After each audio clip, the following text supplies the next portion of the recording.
ಎಲ್ಲಿದ್ದೀರಾ? ವಾಪಸ್ ಮನೆಗೆ ಬರ್ತಾ ಇದ್ದೀನಿ. ಮಗುನ್ ಏನ್ ಮಾಡಿದ್ರಿ? ಅದನ್ನ ಎಲ್ಲಿ ಸೇರಿಸಬೇಕು ಅಲ್ಲಿ ಸೇರಿಸಿ ಬಂದಿದ್ದೀನಿ. ಅಂದ್ರೆ ಪೊಲೀಸ್ ಸ್ಟೇಷನ್ಗಾ? ಇಲ್ಲ, ರಾಜೇಶ್ವರಿ ಮನೆಗೆ ಬಿಟ್ಟು ಬಂದಿದ್ದೀನಿ. ಹೌದಾ? Wow, hats off to you ಬಾಬಾ. ಎಲ್ಲಿ ಸೇರಿಸ್ಬೇಕು ಅಲ್ಲಿ ಕರೆಕ್ಟ್ ಜಾಗಕ್ಕೆ ಸೇರಿಸಿದ್ದೀರಿ. ಮಗುನ ಫುಟ್ಬಾಲ್ ತರ ಆಡಿಸ್ತಾ ಇದೀವಿ. ಆ ಕಡೆಯಿಂದ ಈ ಕಡೆಗೆ, ಈ ಕಡೆಯಿಂದ ಆ ಕಡೆಗೆ.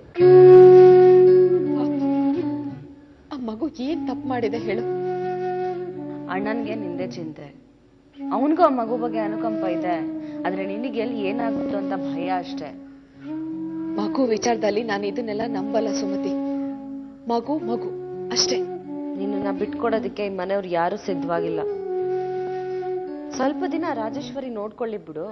ನಿಂಗೇನ್ ಪ್ರಾಬ್ಲಮ್? ನಾನು ಮಾತು ಕೇಳಲ್ಲ.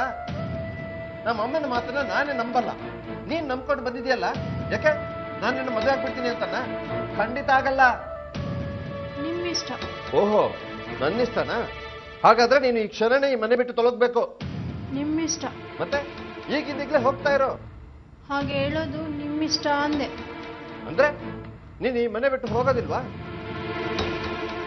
ಹೋಗ್ಲಿಲ್ಲ ಅಂದ್ರೆ ಓಡಿಸೋದು ಹೇಗೆ ಅಂತ ನನಗೆ ಗೊತ್ತು. ಈ ಮನೇನು ಬೇಡ, ಈ ರಘು ಸಾಹಸನು ಬೇಡ ಅಂತ ಓಡ್ಬೇಕು. ಹಾಗೆ ಮಾಡ್ತೀನಿ. ನಿಮ್ಮಿಷ್ಟ.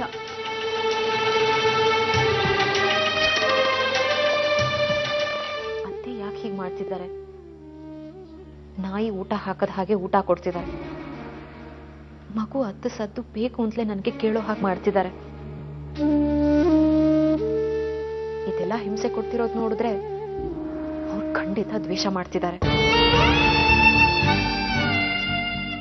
ಅಂದ್ರೆ ವಿನಂತಿ ಜೊತೆ ಮದ್ವೆ ಮಾಡಿಸೋ ಆಸೆ ಅವ್ರಿಗೆ ಇನ್ನೂ ಇದೆಯಾ? ಅದಕ್ಕಾಗಿ ಈ ಸಮಯ ಕಾಯ್ತಾ ಇದ್ರ? ವಿನಂತಿ ಜೊತೆ ರಘು ಮದ್ವೆ ಆದ್ರೆ ನಾನು ನನ್ನ ಮಗು. ಬಾಬಾ, ನಿಮ್ಮ ಹತ್ರ ಒಂದ್ ಸಿಮ್ಮಿತ್ತಲ್ಲ, ಅದ್ ಕೊಡಿ. ಸಿಂಹ ಇದ್ರೊಳಗಿದೆ, ನನಗ್ ಬೇಕಲ್ಲ. ಇದಲ್ಲ ಬಾಬಾ, ಒಂದು ಸ್ಪೆಷಲ್ ಸಿಮ್ಮಿತ್ತಲ್ಲ, ಅದು. ಸ್ಪೆಷಲ್ ಸಿಂಹ ಯಾವುದು? ಅಯ್ಯೋ, ಅಂದ್ರೆ ರಘುಗೆ ಗುಟ್ಟಾಗಿ ಫೋನ್ ಮಾಡೋದಕ್ಕೆ ಇಟ್ಕೊಂಡಿದ್ರಲ್ಲ, ಆ ಸಿಮ್. ಅಣ್ಣ ಹೇಳ್ತಾ ಇದ್ದ, ನೀವ್ ಯಾರ ಹತ್ರನಾದ್ರೂ ಗೊತ್ತಾಗ್ತಿರೋ ಮಾತಾಡ್ಬೇಕು ಅಂದ್ರೆ ಆ ಸಿಮ್ ಹಾಕೊಂಡ್ ಮಾತಾಡ್ತಿದ್ರಂತಲ್ಲ. ಯೋಗ್ಯತೆಗೆ ಸರಿಯಾದ ಎದುರಾಳಿನ ಹುಡ್ಕೊಂಡಿದ್ದೀನಿ. ದಿನ ಅವಳ ಹತ್ರ ಒಂದು 10 ನಿಮಿಷ ನನ್ನ ನಾಲ್ಗೆ ಸ್ಯಾಂಪಲ್ ತೋರಿಸ್ಬಿಟ್ರೆ ನನ್ಗೂ ನಿರಾಳ, ಆಹಾ ಆರಾಮಾಗಿ ನಿದ್ದೆ ಬರುತ್ತೆ. ಯಾರದು ಎದುರಾಳಿ? ಅದೇ ಬಾಬಾ, ಆ ಚಾಚಿ 420 ರಾಜರಾಜೇಶ್ವರಿ ದೇವಿ. ಬೈದ್ರೆ ಅವಳಿಗೆ ಬೈಬೇಕು ನೋಡಿ. ಕುಸ್ತಿ ಮಾಡ್ಬೇಕು ಅಂದ್ರೆ ಎದುರಾಳಿನೂ ಅಷ್ಟೇ ಗಟ್ಟಿಯಾಗಿರ್ಬೇಕಂತೆ. ನನಗೆ ಅವಳೇ ಸರಿ. ನೋಡು, ನಾನೇನೋ ಕೊಡ್ತೀನಿ, ಆದ್ರೆ ಆ ಸಿಮ್ ಬಗ್ಗೆ ಅವಿನಾಶಿ ಗೊತ್ತಿದೆ. ಅವ್ರ ವಿಚಾರ ಗೊತ್ತಾದ್ರೆ ಕಷ್ಟ ಆಗುತ್ತೆ. ಬಾಬಾ, ಆ ಸಿಮ್ ಬಗ್ಗೆ ನನ್ಗೆ ಅವರೇ ಹೇಳಿದ್ದು. ನಮ್ದೇನಿದ್ರು ಗಾಂಧಿ ಮಾರ್ಗ, ನೋ ಹಿಂಸೆ ನೋ ಗಲಾಟೆ. ನೋಡ್ತಾ ಇರಿ ಆ ರಾಜೇಶ್ವರಿ ಬಿಪಿನ ಹೇಗೆ ಏರಿಸ್ಬಿಡ್ತೀನಿ ಅಂತ. ಕೊಡಿ. ಸರಿ, ಇನ್ನು ನಾನೇ ಬರೋಣ. ಏನಾದ್ರು ಯಾವಾಗ ಬರ್ತಿದ್ಯಾ ನಿನ್ಗಿನ್ನ ಕೆಲಸ ಮುಗ್ದಿಲ್ವಾ ಅಲ್ಲಿ? ಯಾಕ್ರಿ, ಏನಾಯ್ತು? ಯಾಕೋ ಕುಸಿದು ಹೋಗ್ತಾ ಇದ್ದೀನಿ ಅಂತ ಅನಿಸ್ತಾ ಇದೆ ಪದ್ಮ.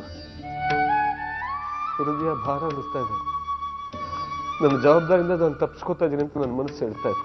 ಓ, ಪ್ರಿನ್ಸಿಪಾಲ್ರಿಗೆ ಕೆಲಸನೂ ಜಾಸ್ತಿ, ಜವಾಬ್ದಾರಿನೂ ಜಾಸ್ತಿ ಅಲ್ವಾ? ಪದ್ಮ, ಯಾಕೋ ಆ ಕೋಟು ಭಾರ ಅನಿಸ್ತಾ ಇದೆ. ಮುಂದೆ ಏನು ಅನ್ನೋ ಚಿಂತೆ ಕಾಡ್ತಾ ಇದೆ ಕಣೆ. ರೀ, ಮತ್ತೆ ಮತ್ತೆ ಅದನ್ನೇ ಮಾತಾಡ್ಬೇಡಿ ರೀ. ನಿಮ್ ಚೇಂಬರ್ ಹೆಂಗಿರ್ಬೇಕು ಗೊತ್ತಾ?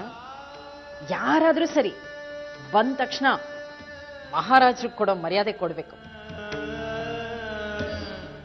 ನನ್ ಗಂಡ ಅಂದ್ರೆ ಏನ್ ಕಮ್ಮಿನಾ? ವಿದ್ಯಾಧರ್ ಹಳೆ ಬಿಡಂದ್ರೆ